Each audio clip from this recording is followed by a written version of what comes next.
পৃথিবীর সবচেয়ে আশ্চর্য প্রকল্পগুলোর মধ্যে একটি হলো জাপানের সাইকান টানেল। এটা এক আন্ডারওয়াটার টানেল যেটা পুরো বিশ্বকে তাক লাগিয়ে দিয়েছে। ভাবতে পারেন, সমুদ্রের নিচ দিয়ে প্রায় 54 কিলোমিটার লম্বা এক টানেল। জাপানি ইঞ্জিনিয়াররা এই কাজ শেষও করেছেন, যা আজও পৃথিবীর এক বড় বিস্ময়। সাইকান টানেল বানানোর আইডিয়া আসে 1954 সালে। জাপানের টয়ামারু নামের ফেরিটি এক ভয়াবহ টাইফুনের কবলে পড়ে ডুবে যায়।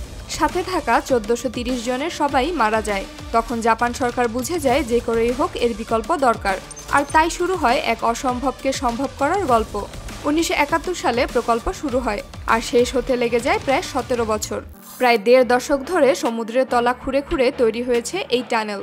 1988 সালে চালু হওয়া এই টানেল সাপের মতো বেঁকে বেঁকে হোক্কাইডো আর হনসুকে শহরকে একসাথে করেছে।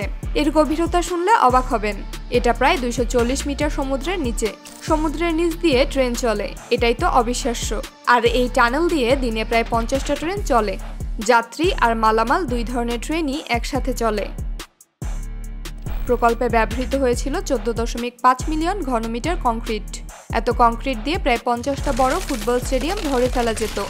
আর খনন কাজ করতে লেগেছিল 1 লাখের বেশি শ্রমিক।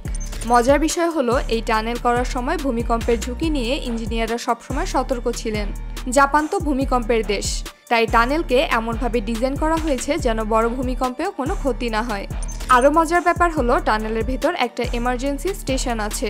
যদি কোনো দুর্ঘটনা ঘটে, যাত্রীদের নিরাপদে বের করে আনার জন্য এই স্টেশন তৈরি করা হয়েছে। এই স্টেশনে সব ধরনের জরুরি সরঞ্জাম, অক্সিজেন সাপ্লাই আর নিরাপদ আশ্রয় আছে। টানেল বানাতে খরচ হয়েছে প্রায় $3.6 বিলিয়ন। টাকা খরচ হলেও জাপান সরকার দেখিয়ে দিয়েছে সারা বিশ্ব যা করতে না পারে তা তাদের কাছে খেলনা মাত্র। প্রথমেই ইঞ্জিনিয়ারদের দরকার হয়েছিল সমুদ্রের তলা বোঝার। জাপানের সমুদ্র উপকূল ভূমিকম্পে বারবার কেঁপে ওঠে, আর মাটির নিচে কতখানি পাথর, কতখানি বালি সবকিছুর হিসাব নিতে ইঞ্জিনিয়াররা মাটি খুঁড়ে খুঁড়ে স্যাম্পল সংগ্রহ করেন। গবেষণা চালিয়েছেন বছরের পর বছর। তারপর শুরু হয় ড্রিল অ্যান্ড ব্লাস্ট পদ্ধতি। বিশাল বোরিং মেশিন আর ডায়নামাইট দিয়ে পাহাড়ের মতো শক্ত পাথর যেভাবে ফাটানো হয় সেভাবে করেই সমুদ্রের নিচেও ফাটানো হয়েছে।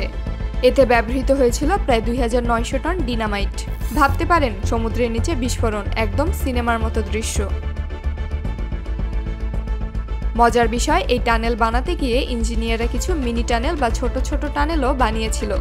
এগুলো ছিল একরকম পরীক্ষামূলক ব্যবস্থা, যাতে বড় টানেল খননের আগে দেখা যায় কোথায় পানি ঢুকছে, কোথায় মাটি আলগা।